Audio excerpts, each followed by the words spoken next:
In a world where the mind is rarely at rest, where people wake up to dozens of notifications, live amid endless choices, and end the day with a fatigue they cannot quite name, mindfulness has suddenly become a familiar keyword.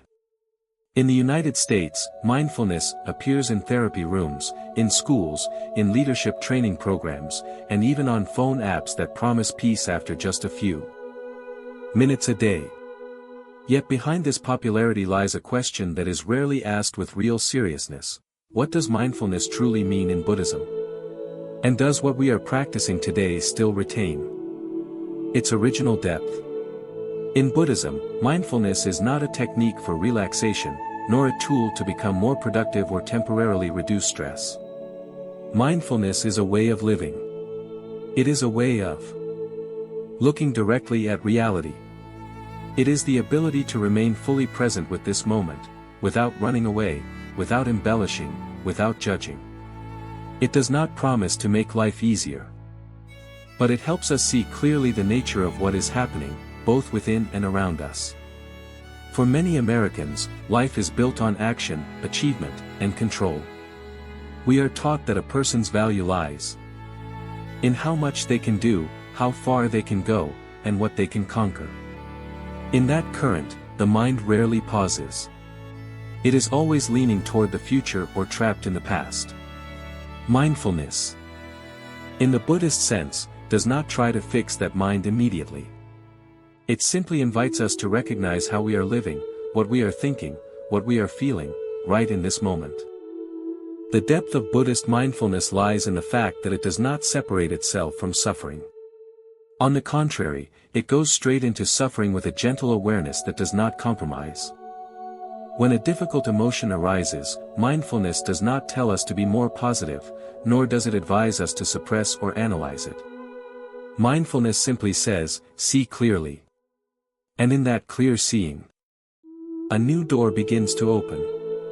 In the West, especially in the United States, people often search for quick solutions, a method, a trick, a formula. But mindfulness in Buddhism does not operate according to that logic. It does not deliver instant results, nor can it be measured by conventional standards. Mindfulness is a slow, profound process, sometimes deeply challenging, because it requires us to face ourselves, without masks, without roles, without hiding. When the Buddha spoke of mindfulness, he did not speak of a special state reserved for those meditating in mountain caves. He spoke of an awareness that can be present in the most ordinary actions, walking, standing, eating, speaking, remaining silent. Mindfulness does not separate us from modern life, it helps us live more deeply within it. This is especially meaningful for an American audience, people living in a dynamic, creative society that also carries immense invisible pressure. Buddhist mindfulness does not ask you to abandon your job, your family, or your dreams. It simply poses a very simple yet profound question: in everything you are doing, are you truly there? Most human suffering does not come from what is happening, but from the mind's refusal to accept the present moment. We always want it to be different, better, faster, easier. Mindfulness does not fight this desire through willpower. It simply illuminates the nature of that dissatisfaction. And in that light, freedom gradually appears. When mindfulness is understood in the Buddhist spirit, we begin to realize that it is not a trend, not a self-improvement tool, but an ancient wisdom that remains fully relevant in the modern world. A wisdom that does not promise happiness in the way society often advertises, but offers something deeper, awareness of reality and the ability to live in harmony with oneself. On this path, mindfulness does not turn you into someone else. It simply helps you see clearly who you already are, with all your vulnerability, fear, hope, and potential for awakening. And from that clear seeing, a new way of living, more authentic and more profound, begins to take shape. As we go deeper into mindfulness in Buddhism, we begin to realize that it is not a pleasant psychological state to be achieved, but a capacity for awareness that is cultivated over time. Mindfulness does not select experiences. It is present not only when the mind is calm, but also when the mind is restless, confused, or even in pain. It is precisely here that Buddhist mindfulness differs completely from the way it is commonly understood today. In everyday life, especially in American society, people are accustomed to classifying emotions. Positive ones are kept. Negative ones are eliminated. But mindfulness does not take sides. It does not protect what is pleasant, nor does it oppose what is unpleasant. It does only one thing: it sees clearly whatever is arising as it is. And in that clear seeing, we gradually free ourselves from the habit of unconscious reaction that has governed our lives for many years. Buddhism views the human mind as a continuous flow. Thoughts arise and pass away. Emotions come and go. Bodily sensations change from moment to moment. Nothing stands still, nothing is fixed. Mindfulness is the ability to remain with that flow without being swept away by it. It is like standing on the riverbank, watching the water flow, rather than jumping in and letting the current carry you off. For many Americans, this can initially feel uncomfortable, because we are used to doing something when there is a problem. But mindfulness is not an action in the usual sense. It is full presence. When anger arises, mindfulness does not require you to change the anger, it invites you to notice the heat in the body, how the breath changes, and the stories the mind is telling itself. Just that is enough for the relationship between you and the anger to begin to transform. One of the greatest misunderstandings about mindfulness is the belief that it makes people passive, accepting everything in a resigned way. In reality, Buddhist mindfulness does not make you weaker, it makes you clearer. When the mind is no longer clouded by automatic reactions, you gain the ability to choose how to act, rather than being driven by fear or old habits. In Buddhism, mindfulness always goes together with wisdom. It does not exist on its own. When we clearly see the impermanent nature of emotions, we no longer cling to them as before. When we realize that thoughts are not absolute truth, we are no longer completely controlled by them. This is not a belief, but an understanding that comes from direct experience. For modern life, this has profound significance. Many Americans are living in a state of chronic tension without realizing it. The body is constantly on alert. The mind is always preparing for the worst-case scenario. Mindfulness does not remove external pressures, but it helps us recognize the way we carry those pressures inside ourselves. And when that recognition occurs, a new space appears, a space of choice and inner freedom. Mindfulness in Buddhism is also inseparable from ethics and compassion. When we truly see our own suffering clearly, we begin to see the suffering of others clearly as well. Awareness does not distance us from life, it deepens the connection between ourselves and the world. We listen more.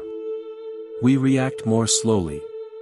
We cause less harm, not because we try to become better people, but because we understand more clearly. What is important is that mindfulness is not only for quiet moments. It is tested most deeply in difficult moments. When relationships fracture, when failure occurs, when loss is unavoidable. It is precisely at these times that mindfulness becomes a steady refuge, not to escape reality, but to stand firmly within reality. When we practice mindfulness in the Buddhist spirit, we gradually realize that happiness does not lie in controlling life, but in understanding how we are relating to life. We no longer seek absolute security, because we clearly see that everything is impermanent. Instead, we learn to live fully with what is present, while keeping the heart open. And from this simple, yet profound practice, a quiet transformation takes place. Not loudly, not dramatically, but enough to change the way we see ourselves, others, and the world in which we live. When mindfulness is practiced long enough and with enough sincerity, it does not stop at simply making us calmer or less stressed. It begins to reveal deeper layers of consciousness that we may never have seen before. We come to recognize that much of our lives is guided by unconscious reactions, old fears, social expectations, and beliefs formed very early on that we have never truly questioned. In Buddhism, mindfulness is not meant to build a better self. On the contrary, it gradually makes the structure of the self more transparent. When we observe long enough, we begin to see that what we call I is in fact only a collection of sensations, memories, thoughts, and habits that are constantly changing. There is no fixed center there. This realization is not an abstract philosophical idea. It arises from direct experience in each moment of awareness. For many Americans, where personal identity is seen as the foundation of freedom and success, this perspective can feel unsettling. Yet it is precisely here that Buddhist mindfulness opens the door to a deeper freedom. When we no longer have to defend a fixed image of ourselves, we become more flexible, more open, and less afraid of the inevitable changes of life. Another important aspect of mindfulness is the way it transforms our relationship with time. Much of human suffering comes from living away from the present, regretting the past or worrying about the future. Mindfulness does not deny the past or the future, but it helps us recognize that only the present moment is where life is actually unfolding. When we are truly here, right now, many fears lose their power. In modern life, where everything moves quickly and continuously, returning to the present is not easy. But Buddhism does not see this as a personal failure. The restlessness of the mind is not a problem to be fixed, but something to be understood. Each time we realize we have lost mindfulness and gently return, that itself is already a moment of awakening. Mindfulness also teaches us a new way of relating to suffering. Instead of viewing suffering as an enemy to be eliminated, Buddhism invites us to see suffering as a teacher. When we are mindful enough to stay with sadness, loneliness, or feelings of emptiness without running away, we begin to understand their true nature. And it is this understanding, rather than avoidance, that becomes the foundation of healing. For American society, where success is often measured by external results, mindfulness offers a different measure. The quality of presence.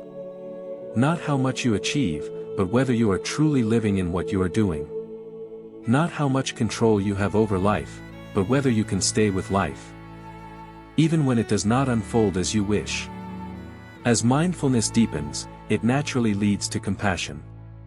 Not as a moral ideal imposed from the outside, but as a natural response born of understanding.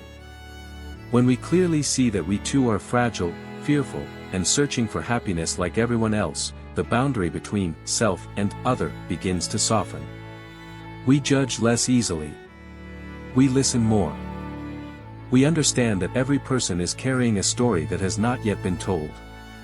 Mindfulness, in this sense, does not separate personal life from the world around us. It influences the way we work, the way we love, and the way we face conflict and loss. It does not make life perfect, but it makes us more honest with ourselves and with others. And when mindfulness is practiced long enough, a question begins to arise naturally, without force: if everything is impermanent, if the self is not fixed, if suffering is an unavoidable part of life, then how should we live? Mindfulness does not answer this question with theory. It invites us to live the answer, moment by moment, with awareness and sincerity. It is precisely here that the journey of mindfulness begins to touch the deepest core of Buddhism, not only living with awareness, but seeing clearly the nature of reality, and from there, living a life with less fear, less clinging, and greater understanding. And from that clear seeing, the path toward the final part of this journey begins to appear, quietly, yet with steady strength. As the journey of exploring mindfulness in Buddhism reaches its final stage, what remains is not a new concept to remember, nor a method to apply correctly. What remains is a settling down. A pause deep enough for us to look back at how we have lived, how we have reacted, and how we have been present in this world for so long. Mindfulness, in the end, does not ask people to become more special, more profound, or more spiritual than others. It simply invites us to become honest. Honest with what is happening in our own minds. Honest with our limitations, our fears, and our unnamed longings. And it is precisely within that honesty that a very quiet kind of freedom begins to take shape. In Buddhism, enlightenment is not a glorious moment separate from everyday life. It does not arrive as an escape from the world. Enlightenment begins with seeing clearly very small moments, one in-breath, one out-breath, a thought arising, a thought dissolving, an emotion coming and going without being held on to as tightly as before. Mindfulness is the doorway into that clear seeing. For many Americans, people accustomed to searching for answers outside themselves, Buddhist mindfulness offers a gentle yet profound reminder: what you are looking for is not far away. It lies right in your capacity to be fully present with the life that is unfolding. Not in some ideal future, but in this very real moment, with all of its imperfections. When we live with mindfulness, we no longer try to eliminate suffering at all costs. We learn to listen to it. We understand that suffering is not a sign of failure, but a part of the human condition. And it is precisely when we stop resisting that suffering gradually loses its grip. It does not disappear immediately, but it no longer defines who we are. Mindfulness also teaches us a new way of loving. Not a love based on expectations or conditions, but a love grounded in understanding. When we understand ourselves more deeply, we demand less from others.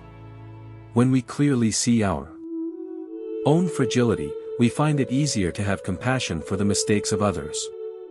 And from there, the relationship between ourselves and the world becomes lighter and more authentic.